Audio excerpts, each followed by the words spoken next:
Isang matinding laban ang nasaksihan natin. Sa debut pa lang ni Riley Grigsby, umiskor agad siya ng 42 points pero hindi pa rin sapat para mailigtas ang Barangay Ginebra San Miguel at mas lalong uminit ang laro nang ma-eject si Coach Tim Cone matapos makatanggap ng kanyang ikalawang technical foul sa closing minutes ng game. Hindi napigilan ng Phoenix Fuel Master ang kanilang mainit na simula sa PBA Seasons 50 Governors Cup matapos silang talunin ng Barangay Ginebra 81-78 sa Smart Araneta Coliseum. Dahil sa panalong ito, umangat ang Phoenix sa 3-0 record at sila na ngayon ang nag-iisang leader ng Group B. Pinangunahan sila ng import na si BG Johnson na nagtala ng 23 points habang malaking ambag din ang ibinigay ni Richie Rivero na nagtapos na may 16 points at 9 rebounds. Mukhang kontrolado na ng Phoenix ang laro matapos sila magkaroon ng 81-74 na kalamangan. May 18 segundo na lang sa orasan pero hindi pa sa sumuko ang bagong import ng Ginebra na si Riley Grigsby.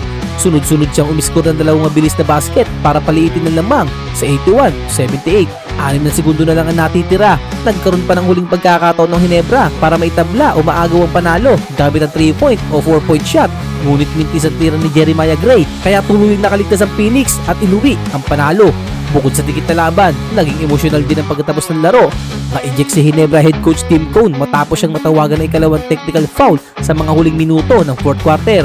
Malaking dagok ito sa Gin Kings dahil wala na silang head coach sa pinakamahalagang bahagi ng laban habang sinusubukan nilang habulin ang lamang ng Phoenix. Sa kabila ng pagkatalo, napakaganda na naging debut ni Riley Grigsby. Umiskor siya ng 42 points, isa sa pinakamalakas na debut performance ng isang import ngayong conference. Ipinakita niyang kaya niyang maging pangunahing scorer ng Ginebra habang wala pa rin Scottie Thompson dahil sa injury. Ayon naman kay Phoenix head coach Charles Chu, gusto naming surpresahin sila. Unang laro ng bago nilang import at wala rin si Scottie Thompson. Alam naming hindi susuko ang Ginebra at muntik na talaga nila kaming balikan.